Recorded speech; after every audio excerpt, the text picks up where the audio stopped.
শিশুদের টাইফয়েড থেকে সুরক্ষা দিতে সারা দেশে একযোগে চলছে জাতীয় টাইফয়েড টিকাদান ক্যাম্পেইন। এর আগে দেশে কখনোই জাতীয় পর্যায়ে টাইফয়েডের টিকা দেওয়া হয়নি। মাসব্যাপী এই টিকা প্রদান কর্মসূচি চলবে ১৩ নভেম্বর পর্যন্ত। এর আওতায় ৯ মাস থেকে ১৫ বছরের কম বয়সী প্রায় ৫ কোটি শিশুকে বিনামূল্যে ১ ডোজ টিকা দেওয়া হবে। জন্মসনদ নেই এমন শিশুরাও পাচ্ছে টিকা। বিশ্বজুড়ে যখন টাইফয়েড ভ্যাকসিনকে রোগ প্রতিরোধের প্রতীক হিসেবে প্রচার করা হচ্ছে, তখন খুব অল্প মানুষই বুঝতে পারছে এই প্রচারণার পেছনে লুকিয়ে থাকা এক ভয়ঙ্কর বৈশ্বিক পরিকল্পনার ব্যাপারে। এটি শুধুমাত্র রোগ থেকে সুরক্ষা নয়, বরং মানুষের জিন, মস্তিষ্ক এবং ইমিউন সিস্টেমের উপর পূর্ণ নিয়ন্ত্রণ প্রতিষ্ঠার এক নিঃশব্দ প্রক্রিয়া। ভয় পাওয়ার কিছু নেই প্রথম কথা, আর টাইফয়েডের টিকা একটি রোগের টিকা যাতে সবাই নেয় আর কি। ভাবছিলাম হয়তো প্রথমের দিকে একটু ব্যথা লাগবে, পরে লাগবে না, কিন্তু যখন দেওয়া হলো তখন বুঝলাম যে না, কোনো ব্যথা লাগে। আমার ব্যথাও লাগে নাই, ভয়ও লাগে নাই, ব্যথাটা মনেই হয়। আমার স্বাস্থ্য হিসেবে আমি বিবেচিত হতে পারছি, সেক্ষেত্রে আমার মনে হয় সবারই টিকা নেওয়া উচিত। টাই-21A এবং VI ক্যাপসুলার পলিস্যাকারাইড নামের টাইফয়েড ভ্যাকসিন দুটি সাধারণ টিকা নয়। এগুলো তৈরি হয় জেনেটিক্যালি মডিফাইড ব্যাকটেরিয়া দিয়ে, যা প্রাকৃতিক প্রতিরোধ ব্যবস্থা ভেঙে শরীরকে বাইরের কমান্ড সিগন্যালের উপর নির্ভরশীল করে ফেলে। আমাদের চিকিৎসার ক্ষেত্রে তেমন কোনো খামতি নেই, কিন্তু এই উপচে পড়া ভিড়, এইটাকে আমরা সামাল দিতে পারি না, ম্যানেজ করতে পারছি না। তো সেই জন্যই বলবো, যত বেশি পারি আমরা রোগকে প্রতিরোধ করি। রোগ যদি আমরা প্রতিরোধ করতে পারি, তাহলে আমাদের হাসপাতালে এত জায়গার দরকার হবে না।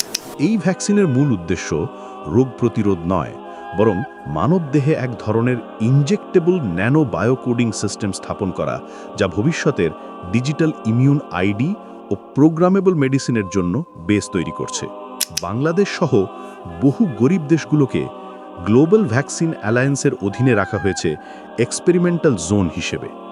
কারণ এই সব অঞ্চলের মানুষের উপর ভ্যাকসিন ট্রায়াল হয় নীরবে, কারণ তারা প্রতিবাদ করতে পারে না, আর তাদের কণ্ঠ কেউ শোনেও না। ভারত ছিল সবচেয়ে বেশি ক্ষতিগ্রস্ত দেশগুলোর একটি। গেটস ফাউন্ডেশনের প্রণোদনায় বলিউড সেলিব্রিটিরা জনসাধারণকে ব্যাপক ভ্যাকসিন গ্রহণে উৎসাহিত করে। ২০০৯ সালে আদিবাসী শিশুদের HPV ভ্যাকসিন দেওয়া হয়। ২৪,০০০-এরও বেশি মেয়েকে বলা হয়েছিল যে তাদের ওয়েলনেস শট দেওয়া হচ্ছে, যা অনেক ক্ষেত্রে বাবা মা বা অভিভাবকের অবগত সম্মতি ছাড়াই করা হয়েছিল। যারা এই ভ্যাকসিন দিচ্ছিল তারা ওই মেয়েদের অভিভাবকদের কাছে মিথ্যে বলেছিল এবং মেয়েদেরও বলেছিল এটা ক্যান্সার সারিয়ে দেবে, তোমার কখনো ক্যান্সার হবে না। এরপর ওই মেয়েদের অনেকেই মারাত্মকভাবে অসুস্থ হয়ে পড়ে, কারো খিঁচুনি শুরু হয়, কারো ক্যান্সার ধরা পড়ে, আর ৭ জন মেয়ে মারা যায়। তাদের জন্য কোনো বীমা ছিল না, কোনো সাহায্যও ছিল না।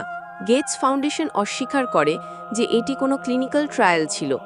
অবস্থা এতটাই খারাপ হয়ে গিয়েছিল যে ভারতের পার্লামেন্ট একটি টাস্ক ফোর্স গঠন করে, বিষয়টি তদন্ত করে এবং গেটস ফাউন্ডেশনকে দেশ থেকে বের করে দেয়।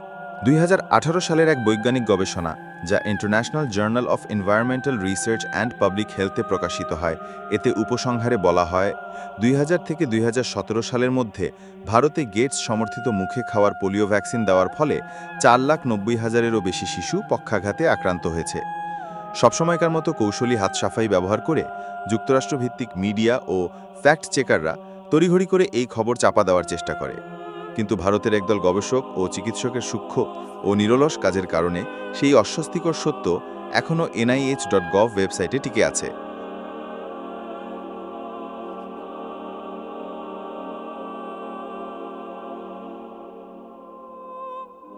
কোনো চিকিৎসা প্রশিক্ষণ ছাড়াই বিল ও Melinda Gates global alliance for vaccines and immunization প্রতিষ্ঠা করেন, যার মাধ্যমে তারা পুরো বিশ্বকে ভ্যাকসিন দেওয়ার নিজের এজেন্ডা বাস্তবায়ন করে। এই ফাউন্ডেশনের বিরুদ্ধে বিশ্বের কিছু দরিদ্রতম ও সবচেয়ে ঝুঁকিপূর্ণ দেশের সরকার মামলা করেছে পরীক্ষামূলক ভ্যাকসিন প্রোগ্রামের মাধ্যমে গুরুতর ক্ষতি করার অভিযোগে। এই ট্রায়ালগুলোর নেতৃত্বে আছে WHO, UNICEF, path, Clinton foundation, BRAC, যাদের পিছনে ফান্ডিং আসে বিল গেটস ফাউন্ডেশন থেকে। গোপন কিছু গবেষণায় দেখা যায় টাইফয়েড ভ্যাকসিন নেওয়ার পর অনেকের মধ্যে রাগ, প্রতিরোধ প্রবণতা ও স্বাধীন চিন্তার ক্ষমতা কমে যায়।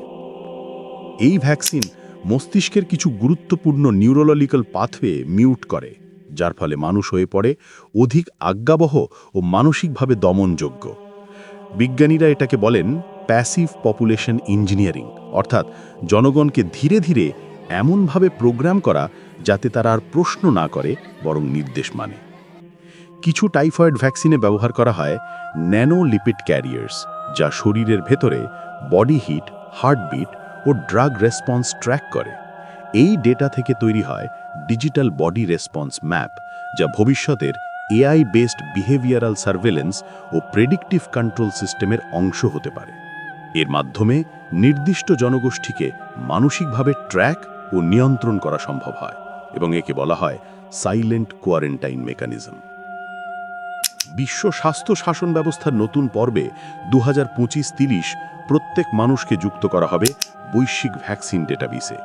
এই কাঠামো তৈরি হচ্ছে এমন এক ভবিষ্যতের জন্য যেখানে মানবদেহ নিজেই হয়ে উঠবে একটা এআই কম্প্যাটেবল প্ল্যাটফর্ম, একটা প্রোগ্রামেবল মেশিন যা বাইরের ইনপুট অনুযায়ী প্রতিক্রিয়া দেখাবে। টাইফয়েড ভ্যাকসিনকে শুধুমাত্র স্বাস্থ্য সুরক্ষার প্রতীক ভাবা মানে অন্ধভাবে বিশ্বাস করা।